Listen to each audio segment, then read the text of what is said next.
داستان نصیر الدین محمد ہمایوں، قسط نمبر 7۔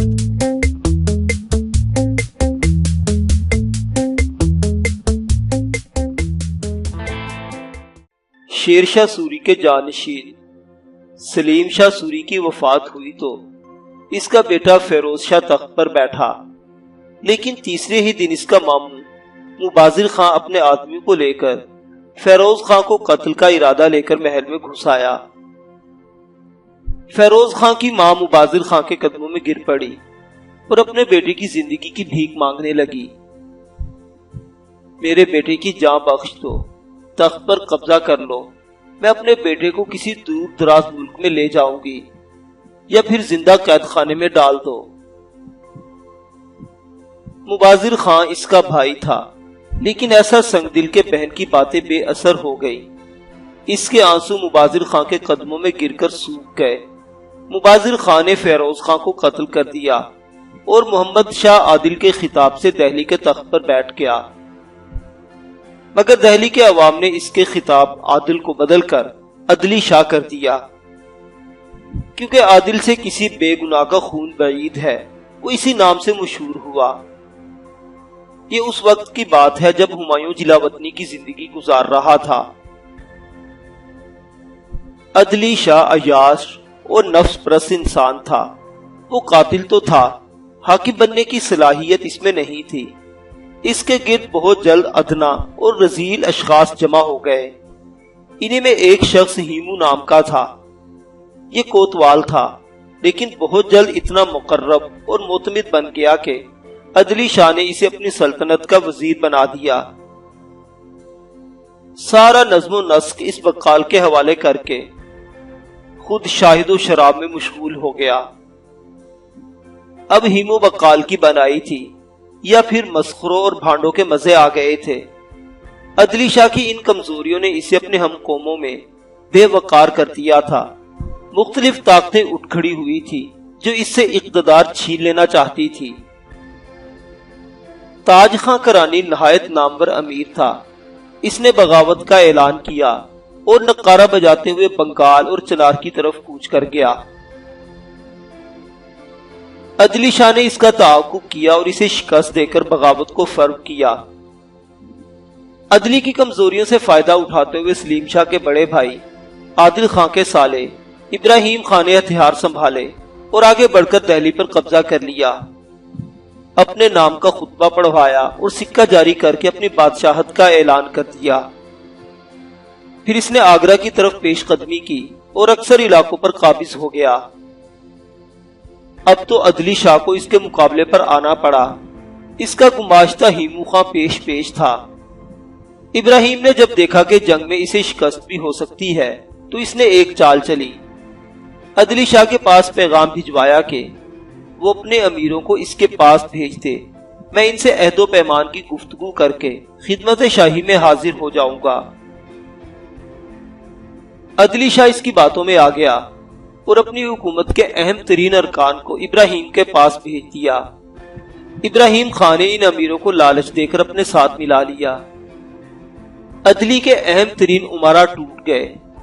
ایک ہیمو بقال تھا جو اس کی وفاداری میں ڈٹا ہوا تھا۔ وہ اکیلا کیا کرتا، عدلی شاہ بھی کیا کرتا۔ وہ چنار کی طرف فرار ہو گیا اور ایک محدود علاقے پر اکتفا کر کے وہی سکونت اختیار کر لی۔ پنجاب کا حاکم احمد خان سوری ابراہیم خان کی کامیابی کو بغور دیکھ رہا تھا۔ اس نے موقع پاتے ہی خود مختاری کا اعلان کر دیا اور سکندر شاہ کا لقب اختیار کر کے اپنی بادشاہت قائم کر لی۔ اس نے 10,000 سواروں کا لشکر ساتھ لیا اور لاہور سے آگرہ کی تسخیر کے لیے روانہ ہو گیا۔ ابراہیم خان نے بھی تیاری کی اور مقابلے پر آ گیا۔ سکندر شاہ نے مصالحت کا پیغام بھیجا کہ پنجاب پر اس کی حکومت رہنے دی جائے، باقی علاقوں پر وہ حکومت کرے، لیکن ابراہیم خان نے اس کی یہ تجویز منظور نہیں کی۔ نتیجہ یہ ہوا کہ جنگ چھڑ گئی۔ سکندر شاہ نے مقابلے سے پہلے ہی اپنے بادشاہی علم اور دوسرے نشان دوسرے سرداروں کو دے کر انہیں غنیم کے مقابلے پر آگے بڑھایا اور خود ایک جانباز اور وفادار فوج لے کر ایک طرف گھات میں بیٹھ گیا۔ حسب توقع ایک سخت لڑائی کے بعد سلطان ابراہیم نے سکندر شاہ کو لشکر کو شکست دے دی۔ اس کے سپاہی مال و اسباب لوٹنے میں مصروف تھے کہ عین موقع پر سکندر شاہ کمین گاہ سے اپنے بہادروں کو لے کر نکل آیا اور اچانک سلطان ابراہیم پر حملہ کر دیا۔ یہ حملہ اتنا اچانک تھا کہ ابراہیم خان سنبھل ہی نہ سکا اور اسے ایک ناقابل یقین شکست ہو گئی۔ سکندر شاہ آگرہ پہنچا اور شیر شاہ سوری کی جانشینی کا حق ادا کرنے لگا۔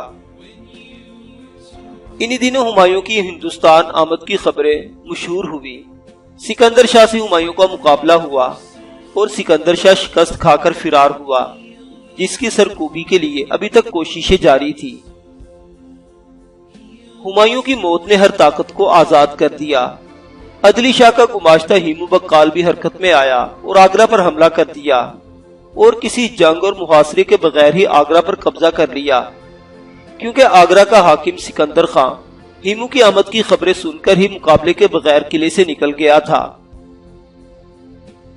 جلال الدین اکبر بیرم خان کی اطالقی میں حکومت سنبھال چکا تھا، لیکن ہیمو بقال ہندوستان بھر میں دندناتا پھر رہا تھا۔ اس نے پہلے آگرہ پر قبضہ کیا اور اب دہلی کی طرف بڑھ رہا تھا۔ ہمایوں نے تردی بیگ خان کو دہلی کا حاکم مقرر کیا تھا۔ ہیمو کی آنے کی خبریں سن کر ایسا بدحواس ہوا کہ اکبر سے کمک بھیجنے کی درخواست کرنے کی بجائے مختصر سی فوج لے کر دہلی سے باہر آ گیا اور ہیمو کے لشکر نے اسے تلواروں پر رکھ لیا۔ بری طرح شکست کھا کر بھاگ کھڑا ہوا۔ اگر وہ شہر میں محصور ہو کر شاہی کمک کا انتظار کرتا تو دہلی پر ہیمو کا قبضہ مشکل ہو جاتا۔ ہمایوں کے ایک اہم امیر نے ایک اہم موقع ضائع کر دیا۔ دہلی پر ہیمو کا قبضہ کوئی معمولی کارنامہ نہیں تھا۔ اطراف و اکناف اسی کے اعمال اور کاربرداز مقرر ہو گئے۔ قصبہ ریواڑی کا ایک معمولی سا کوتوال عدلی شاہ کے دربار میں اتنا مقام و مرتبہ پا گیا کہ آج مغل لشکر سے ٹکر لیتا پھر رہا تھا۔ وہ جب آگرہ پر قابض ہوا تھا تو اس کے پاس 50,000 سوار تھے اور دہلی فتح ہونے کے بعد اس کی رکاب میں فوج کی تعداد 1,00,000 تک پہنچ گئی۔ اس ٹڈی دل فوج کو لے کر وہ اکبر بادشاہ کے مقابلے کے لیے پنجاب کی طرف بڑھنے لگا۔ ہیمو کی ہیبت اتنی تھی کہ ارد گرد کے علاقے خود بخود خالی ہونے لگے۔ میرٹھ کا حاکم خان زمان جو بیرم خان کا مقرب اور بڑا بہادر امیر تھا، میرٹھ چھوڑ کر چلا گیا۔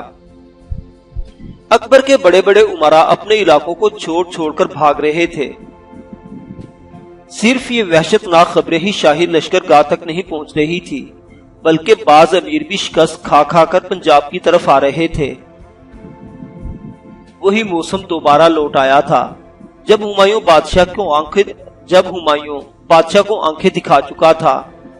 اکبر کے امیروں کے حوصلے گر گئے تھے اور سب کی رائے اور مصلحت یہی تھی کہ حسب دستور بادشاہ سلامت کابل چلے جائیں اور وہاں سے لشکر کی تیاری کر کے دوبارہ ہندوستان فتح کرنے کی مہم پر تشریف لائیں۔ صرف ایک بیرم خان تھا جو وہیں ٹھہرنے اور مقابلہ کرنے کی رائے دے رہا تھا۔ تردی بیگ نے دہلی سے شکست کھا کر فرار ہوا اور بیرم خان کی خدمت میں حاضر ہوا۔ اس وقت اکبر قلعہ نور میں موجود تھا۔ ان خراب حالات کے باوجود اکبر ایسا بے خوف تھا کہ دل بہلانے کے لیے شکار پر نکل گیا تھا۔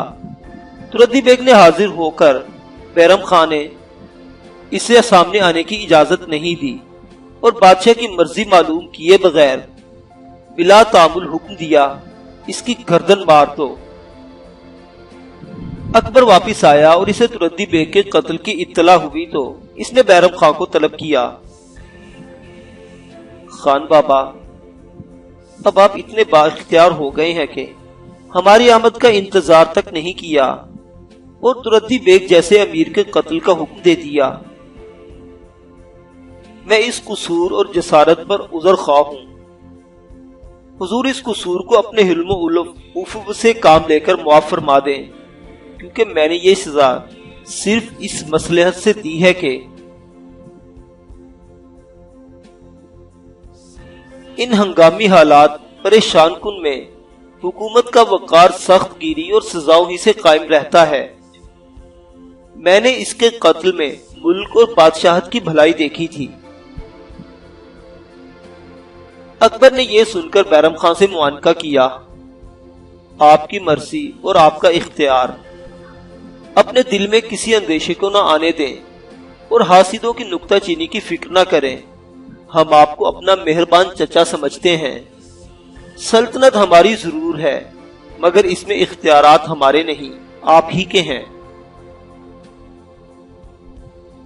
یہ قصہ اسی جگہ ختم ہو گیا، لیکن خانے خانہ اس کی اس خود مختارانہ جرت نے دربار کے امیروں، مقربوں اور خاص طور پر ماہم آغا کے دل میں جو بادشاہ کی انا اور کھلائی تھی، حسد کا بیج بو دیا۔ بیرم خان کو اس کا خمیازہ بہت بعد میں جا کر بھگتنا پڑا۔ قتل کی اس سزا کے خاطر خواہ نتائج نکلے۔ ہندوستانی اور چغتائی امیر سہم گئے اور لشکر کا نظم و نسق ایک دم ٹھیک ہو گیا۔ بغاوت کے ارادے جہاں جہاں ہو رہے تھے دم توڑ گئے۔ بیرم کی صلاح کے مطابق اکبر نے طے کر لیا کہ ہیمو بقال کے مقابلے پر نکلا جائے۔ اس نے خواجہ خضر خان کو سکندر شاہ کے دفاع کے لیے چھوڑا اور خود اپنے لشکر کو لے کر ہیمو کے مقابلے پر بڑھا۔ ہیمو بھی دہلی کے فتح کرنے کے بعد 1,00,000 سوار 1,500 ہاتھی لے کر پنجاب پر فوج کشی کی فکر میں تھا کہ اسے اکبر کے کوچ کی اطلاع ملی۔ اس نے جھٹ 20,000 سواروں کا ایک ہراول اکبری فوج کا راستہ روکنے کے لیے روانہ کیا۔ اکبر کا ہراول بیرم خان کی سپہ سالاری میں روانہ ہوا تھا۔ دونوں ہراول فوجوں کا مقابلہ پانی پت کے میدان میں ہوا۔ ایک خونریز معرکے کے بعد پٹھان شکست کھا کر بھاگ کھڑے ہوئے۔ ہیمیوں کو اس شکست کی خبر ملی تو اس کے پسینے چھوٹ گئے۔ وہ تو دہلی میں راجہ بکرما جیت بنا بیٹھا تھا، جھاگ کی طرح بیٹھ گیا، لیکن طوفان بن کر اٹھ کھڑا ہوا۔ اب وہ خود جنگ کے لیے نکلا۔ اس کی فوج اس کے آگے 500 منتخب اور لڑاکا ہاتھی تھے، ان کے پیچھے توپ خانہ تھا۔ توپ خانے کے عقب میں جہاں تک نظر جاتی زرہ پوش لشکریوں کا ٹھاٹھے مارتا سمندر تھا۔ دونوں فوجوں کا ٹکرانا تھا کہ میدان کارزار میں ہنگامہ حشر برپا ہو گیا۔ بہادر گھوڑے بڑھا بڑھا کر ایک دوسرے سے ٹکرا رہے تھے۔ ہیمیوں نے ان ہاتھیوں میں سے جو اس کے پاس تھے شاہی فوج پر حملہ کر دیا۔ متواتر حملوں سے آخر کار شاہی فوج میں بھگدڑ مچ گئی اور بد نظمی کے آثار نمایاں ہونے لگے۔ چغتائی لشکر پر غنیم کا پلہ بھاری ہوتا جا رہا تھا۔ ہیمیو پٹھانوں کی ایک جماعت لے کر فوج کے آگے نکل آیا کہ مغلوں کے قلب پر یک بارگی حملہ کرتے۔ مغلوں کی فوج میں شور و غل برپا ہو گیا۔ قریب تھا کہ شکست مقدر بنتی، قسمت نے یاوری کی۔ تیموری لشکر کے کسی تیر انداز نے اس طرح تیر جوڑا کے اور کمان سے چھوڑا کہ وہ سیدھا ہیمیو کی آنکھ میں جا لگا۔ بس پھر کیا تھا، اس کے گرتے ہی تمام پٹھان، راجپوت اور میواتی سب کچھ چھوڑ چھاڑ کر بھاگ کھڑے ہوئے۔ ہیمیو زخمی حالت میں تھا۔ خانے خانہ بیرم خان نے ہیمیو کو 10 بستہ لا کر بادشاہ کے سامنے پیش کیا اور درخواست کی کہ اس کافر کی گردن حضور خود اپنے ہاتھ سے اڑا دے، مگر اکبر نے انکار کر دیا۔ بعد میں بیرم خان نے خود اپنے ہاتھ سے اسے قتل کیا۔ حکم شاہی ہوا کہ اس کا سر کابل بھیج دیا جائے اور اس کے جسم کو دہلی کے دروازے پر لٹکا دیا جائے۔ دوسرے دن شاہی لشکر نے پانی پت سے روانگی کی اور دہلی تک کسی جگہ قیام نہیں کیا۔ اکبر دہلی کے نظم و نسق میں مشغول تھا کہ سکندر شاہ نے پنجاب میں اس کی غیر موجودگی سے فائدہ اٹھایا اور اکبر کے نمائندے خواجہ خضر خان پر حملہ کر دیا۔ اس جنگ میں خضر خان کو شکست ہوئی۔ اکبر پانی پت کی لڑائی کے بعد ابھی دہلی میں مقیم تھا کہ اسے یہ اطلاع ملی کہ خضر خواجہ شکست کھا کر لاہور چلا آیا ہے۔ اکبر نے یہ سنتے ہی پٹھانوں کی گوشمالی کے لیے لاہور کی طرف کوچ کیا۔ جب وہ جالندھر پہنچا تو سیوندر سوالک کے پہاڑوں میں چلا گیا۔ شاہی لشکر نے اس کا تعاقب کیا۔ سکندر بھاگتا پھر رہا تھا اور شاہی فوجیں اس کے تعاقب میں لگی ہوئی تھی۔ جب امراء یلغار کرتے ہوئے سکندر کی فوج کے پاس پہنچے تو سکندر قلعہ مانکوٹ میں قلعہ بند ہو گیا اور شاہی لشکر قلعے کے قریب پہنچ گیا۔ اس قلعے کو مرکز بنا کر درمیان میں لے لیا اور لوگ قلعہ گیری کے لوازم میں مشغول ہو گئے۔ اکبر کی فوجوں کو محاصرہ کیے ہوئے 6 ماہ ہو گئے تھے۔ دونوں طرف سے بکثرت آدمی مارے جا چکے تھے اور زخمی ہوئے تھے۔ جب قلعے کی رسد اور ذخیرہ ختم ہو گیا تو سکندر شاہ اطاعت پر مجبور ہو گیا۔ اس نے پیغام بھیجا کہ کسی شاہی معتمد کو قلعے کے اندر بھیج دیا جائے تاکہ میں اس سے اظہار مدعا کر سکوں اور صلح کی شرائط طے کر لوں۔ اکبر نے اتقا خان نامی ایک امیر کو قلعے کے اندر بھیج دیا۔ جب اتقا خان قلعے کے اندر پہنچا تو سکندر نہایت عاجزی سے پیش آیا۔ میں نے چونکہ بہت گستاخی کی ہے لہٰذا میں اس قابل نہیں ہوں کہ منہ دکھا سکوں۔ اگر حسب الحکم اس شرط کے ساتھ کسی وقت بھی اطاعت سے باہر نہیں ہوں گا، کچھ عرصے کے لیے بنگال چلا جاؤں اور اپنے لڑکے کو خدمت کے لیے روانہ کر دوں تو عین نوازش ہوگی۔ اتقا خان نے سکندر شاہ کی معروضات بیرم خان کے گوش گزار کی اور اس نے یہ معروضات بادشاہ کے حضور میں اس طرح پیش کی کہ بادشاہ نے انہیں قبول کر لیا۔ سکندر شاہ نے اپنے بڑے لڑکے عبد الرحمن کو چند ہاتھی اور کچھ دوسرے تحائف دے کر اکبر بادشاہ کی خدمت میں روانہ کیا اور بادشاہ کے آدمیوں کو قلعہ سپرد کر کے خود باہر نکل آیا اور بنگال کی طرف رخصت ہو گیا۔ ہمیول تو قتل ہی ہو چکا تھا اور اس کا آقا سلطان عادل شاہ بھی مارا گیا۔ سکندر شاہ نے جان بخشی کرائی اور بنگالہ چلا گیا۔ ہمایوں نے جس کام کا بیڑا اٹھایا تھا اکبر کے پہلے سال میں وہ تکمیل کو پہنچا۔ افغانوں کی حکومت ختم ہوئی۔ اکبر کی عظمت و دولت کا ستارہ جانبی عروج گامزن ہوا۔ بیرم خان کو وہ خان بابا کے لقب سے یاد کرتا تھا۔ اکبر کی تمام کامیابیاں بیرم خان کی مرہون منت تھی۔ یہی وہ اسباب تھے جنہوں نے بیرم خان کے حاسد کثرت سے پیدا کر دیے۔ قدم قدم پر اس کی مخالفتیں کی جانے لگی۔ وہ کوئی معمولی آدمی نہیں تھا کہ کوئی اس کے سامنے آ کر اس کی مخالفت کرتا۔ اس لیے سازشوں نے زور باندھا۔ دونوں طرف غلط فہمیاں زور پکڑنے لگی۔ یہ غلط فہمیاں اس حد تک پہنچی کہ ایک مرتبہ بیرم خان نے بادشاہ کا دل صاف کرنے کے لیے قرآن کو بطور گواہ اپنے 2 معتمد افسروں کے ساتھ خدمت میں بھیجا اور زبانی بھی پیغام دیا کہ جو بات حضور کے گوش گزار کی گئی ہے وہ قطعاً میرے دل میں نہیں ہے، اس کا مجھے کوئی خیال تک نہیں آیا۔ اس معذرت کے باوجود بادشاہ کو یقین نہیں آیا اور خانہ خانہ کی معذرت قبول نہیں کی گئی، بلکہ اس کا خط لانے والوں کو قید میں ڈال دیا گیا۔ بیرم خان جیسے وفادار امیر کو بدخواہوں نے اس حال پہنچا دیا کہ اس کی رسوائی اور بدنامی کی خبریں پر لگا کر اڑنے لگی اور اپنوں اور بیگانوں نے اس معاملے کو خوب اچھالا۔ بادشاہ کی نظریں پھری تو دوست بھی دشمن بن گئے اور خانہ خانہ کا اقبال مائل با زوال ہو گیا۔ بیرم خان اب بھی اس فکر میں تھا کہ کسی طرح بادشاہ کے دل کی کدورت کو دور کیا جائے۔ بیرم خان اب اس فکر میں تھا کہ کسی طرح بادشاہ کے دل کی کدورت کو دور کیا جائے۔ بادشاہ کی خوشنودی حاصل کرنے کے لیے اس نے مالوا کی تسخیر کا منصوبہ بنایا۔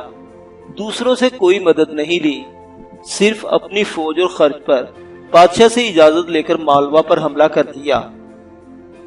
بادشاہ کو بیرم خان کی بہادری پر اعتماد تھا اور امید کر رہا تھا کہ بیرم خان کو کامیابی نصیب ہوگی، لیکن یہ مہم ناکام ہو گئی۔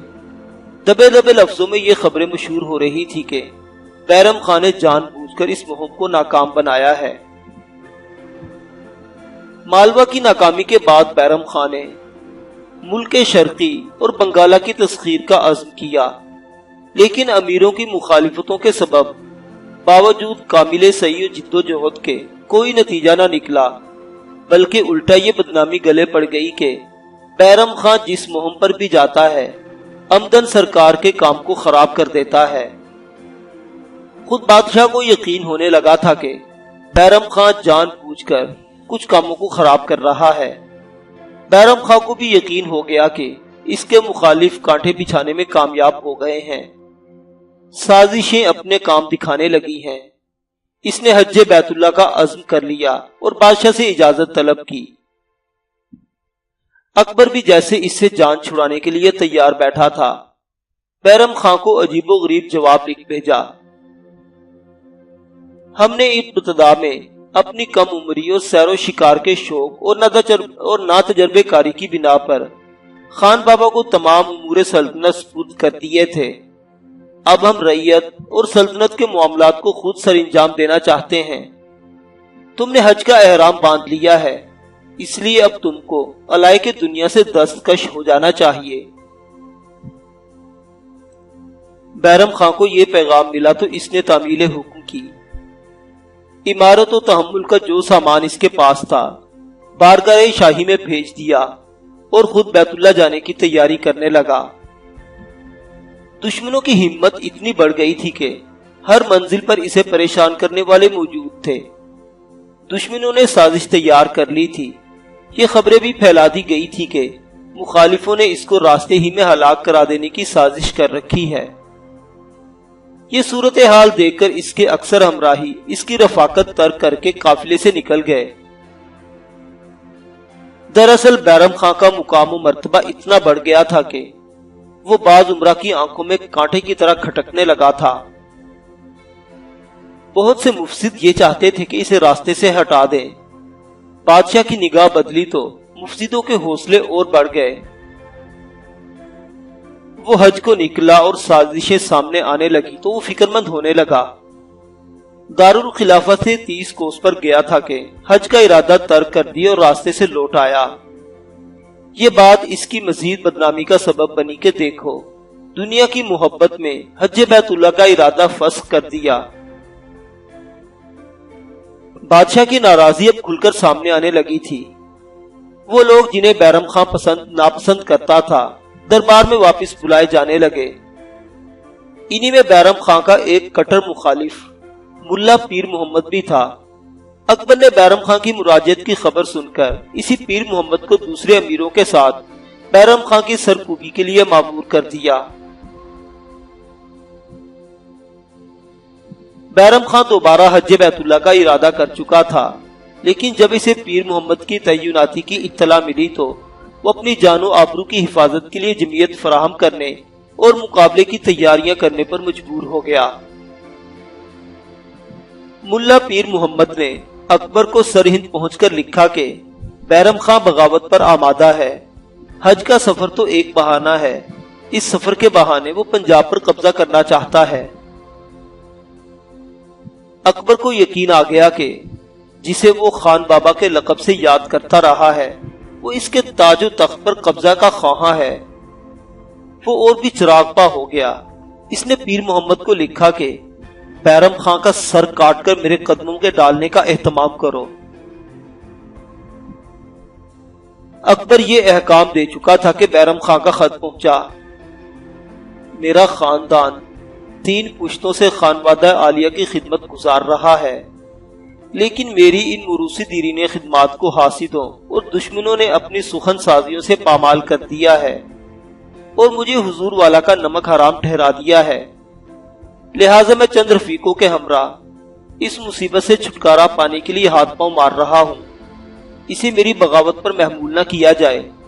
چونکہ میں نے حج کا ارادہ کر لیا ہے، اس لیے خدمت والا میں حاضری کو اب میں کفر سمجھتا ہوں۔ اگر حضور والا مجھے نمک حراموں کے ذیل میں رکھ کر واجب القتل سمجھتے ہیں تو میری ایک درخواست ہے کہ آپ کسی ایک اپنے بے نشان غلام کو مقرر کر کے بھیج دیں کہ وہ بیرم خان کا سر کاٹ کر نیزے پر چڑھا دے۔ دوسری صورت یہ ہے کہ متعینہ فوج کی سرداری سے ملا پیر محمد کو جو میرا پروردہ نمک حرام اور برطرف کرتا ہے واپس بلا لے اور اس کی جگہ کسی بھی دوسرے ملازم کا تقرر فرما دے۔ اس عرض داشت نے اکبر کے دل پر ایسا اثر کیا کہ اس پر رقت طاری ہو گئی۔ اس نے فوراً پیر محمد کو واپس بلا لیا اور اس کی جگہ شمس الدین خان کو لاہور پر حاکم مقرر کر کے روانہ کیا۔ شمس الدین خان رخصت کی اجازت لینے حاضر ہوا تو خلوت دیکھ کر اکبر نے اس کے گوش گزار کر دیا۔ اگر بیرم خان نے بغاوت یا نافرمانی ظاہر کی تو اس کا سدباب تمہارے ذمہ رہے گا۔ بیرم خان مطمئن تھا کہ بادشاہ نے اس کی فریاد سنی اور ملا پیر محمد کو جو اس کا دشمن خاص تھا واپس بلا لیا اور شمس الدین کی تقرری عمل میں آ گئی۔ لیکن سیاہ بختی ایسی زوروں پر تھی کہ دوست کو دشمن بنتے زیادہ دیر نہیں لگی تھی اور جو دشمن تھے وہ اپنا کام برابر دکھائے جا رہے تھے۔ شمس الدین خان بھی دربار کے مقتدر لوگوں کے دباؤ میں آ گیا اور بیرم خان کے ساتھ پرخاش رکھنے لگا۔ آخر کار یہ کشمکش اس انجام پر پہنچی کہ بیرم خان کی جمعیت کا شمس الدین خان کی فوج سے مقابلہ ہو گیا۔ بیرم خان کی دلاوری سے انکار کسے تھا؟ معمولی سے مارکے کے بعد اس نے شمس الدین کی فوج کو بری طرح سے شکست سے دوچار کر دیا۔ اس شکست کی خبر جب اکبر تک پہنچی تو وہ خود لاہور کے ارادے سے روانہ ہو گیا۔ یہاں پہنچ کر معلوم ہوا کہ بیرم خان فتح یاب ہونے کے باوجود مزید مقابلے کے لیے تیار نہیں تھا۔ وہ بظاہر پسپا ہو کر لکھی جنگل کے علاقے کی طرف چلا گیا۔ اس جنگل کے ساتھ ہی پہاڑی سلسلہ تھا۔ شاہی فوج کوہستان میں داخل ہوئی تو وہاں کے سارے ذمہ دار بیرم خان کی حمایت میں اٹھ کھڑے ہوئے۔ بیرم خان ذمہ داروں کی طاقت سے بھی واقف تھا اور شاہی فوج سے بھی۔ اس کا تجربہ کہتا تھا کہ اطاعت کے سوا جو بھی صورت اختیار کی جائے گی وبال کا باعث ہوگی۔ اس نے ذمہ داروں کو آگے بڑھنے سے روک دیا۔ میری خاطر آپ لوگ خود کو کیوں مصیبت میں ڈالتے ہیں؟ بیرم خان نے اپنے دونوں ہاتھ بندھوائے اور امان طلب کر کے بادشاہ کی خدمت میں حاضر ہو گیا۔ بیرم خان نے روئے زمین نیاز پر رکھ کر معافی طلب کی۔ اکبر کو بھی اس کی دیرینہ خدمات یاد آئیں۔ اپنے باپ ہمایوں کا خیال آیا جس کو مصائب سے نکالنے والا یہی مرد میدان تھا جو اس وقت زمین پر سر رکھے ہوئے تھا اور معافی کا طلبکار تھا۔ اکبر نے مراحم خسروانہ سے اس پر نوازش کی، خلعت خاص عنایت کی اور 2 روز کے بعد حرم شریفین جانے کی اجازت مرحمت فرمائی۔ ہمارے ذمے تمہارے وروثی حقوق ہیں۔ اگر تمہارا ارادہ دوبارہ ملازمت میں آنے کا ہے تو ہم کالپی اور چند بیری کی جاگیریں عطا کرتے ہیں۔ اکبر بادشاہ نے بیرم خان کو پیشکش کی، اور اگر حضور میں رہنا چاہو تو ہم کسی بھی وقت تمہاری طرف سے غفلت نہیں برتیں گے اور تمہارے غم و خار کے نگراں رہیں گے، اور اگر تم بیت اللہ جانا چاہو تو تم کو عزت و آبرو کے ساتھ روانہ کریں گے۔ بیرم خان نے جواب دیا، انسان کی جو بڑی آرزو ہو سکتی ہے وہ فردوس مکانی، بابر، جنت آشانی ہمایوں اور حضور والا اکبر کی رکاب میں بندے کو حاصل ہو چکی۔ اب تو میرے دل میں بس یہ مراد تھی کہ قدم بوسی کی تجدید کر کے اپنے قصوروں کو معاف کروا لوں اور کعبۃ اللہ جانے کی اجازت حاصل کر لوں جو آپ فرما چکے ہیں۔ خان بابا، ہم آپ کو روکنے کے حق میں ضرور ہیں، لیکن آپ کی خواہش کا بھی احترام ضروری ہے۔ اکبر نے اسے 50,000 روپے سفر خرچ کے لیے دیے اور سفر کے لوازمات فراہم کر کے اسے رخصت کیا۔ بیرم خان نے اپنے متعلقین کے ہمراہ گجرات کا راستہ لیا اور چل پڑا۔ جب وہ پٹن گجرات پہنچا تو یہاں اس نے چند روز قیام کیا۔ اس قیام کے دوران میں وہ اپنا اکثر وقت سیر و تفریح میں گزار رہا تھا۔ اکثر ایسا ہوتا کہ ساتھیوں کے بغیر ہی اکیلا نکل جاتا دور تک اور دیر تک گھومتا پھرتا تھا۔ اس روز بھی ایسا ہی ہوا تھا۔ وہ اکیلا تھا اور کوئی ہتھیار بھی ساتھ نہیں تھا۔ وہ ایک تالاب کے پاس گیا جو پٹن یعنی گجرات کے باہر واقع تھا۔ بھائی، اس تالاب کا نام کیا ہے؟ بیرم خان نے ایک آدمی سے پوچھا۔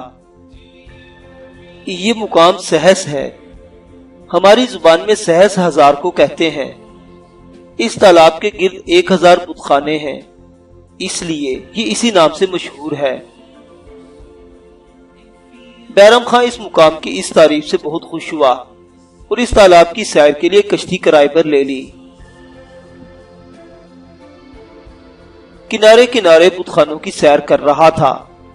ایک افغان باشندہ اسی وقت سے پوشیدہ طور پر اس کے ساتھ تھا جب بیرم خان اپنی قیام گاہ سے روانہ ہوا تھا۔ اس وقت بھی وہ ایک پتھر کے پیچھے بیٹھا بیرم خان کی سرگرمیوں پر نظر رکھے ہوئے تھا۔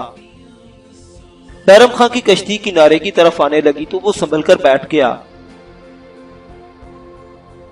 بیرم خان کشتی سے اترا اور اپنی منزل کا رخ کیا۔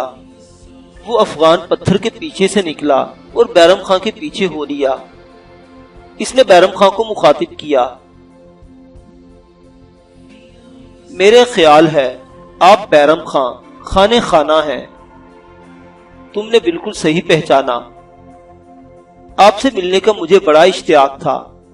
یہ کہہ کر وہ افغان سامنے آیا اور مصافحہ کے لیے ہاتھ بڑھاتے ہوئے خنجر نکالا اور بیرم خان کے پیٹ میں اتار دیا۔ وہ اس وقت صرف زخمی ہوا تھا۔ یہ ماجرا دیکھ کر کچھ ملاح اس کی طرف دوڑ پڑے اور اسے اٹھا کر اس کے خیمے تک لائے جہاں بیرم خان نے دم توڑ دیا۔ مرتے وقت بیرم خان کی زبان پر یہ کلمہ تھا، صد شکر کے میں اپنے ولی نعمت کی راہ میں بیت اللہ کا سفر کرتے ہوئے شہید ہو رہا ہوں۔ بیرم خان کا 4 سالہ بیٹا بیوی سلیمہ سلطان بیگم اور دوسرے متعلقین احمد آباد لوٹ آئے۔ وہاں کے حامی نے بدرقائی کی حفاظت میں ان کو بادشاہ کے حضور پہنچا دیا۔ بیرم خان کی موت کے ساتھ ہی اکبر کا عہد خود اختیاری شروع ہوا، یعنی بابر نے ہندوستان فتح کیا، ہمایوں نے قبضہ کیا، اکبر نے سلطنت قائم کی۔ بیرم خان کے زور بازو پر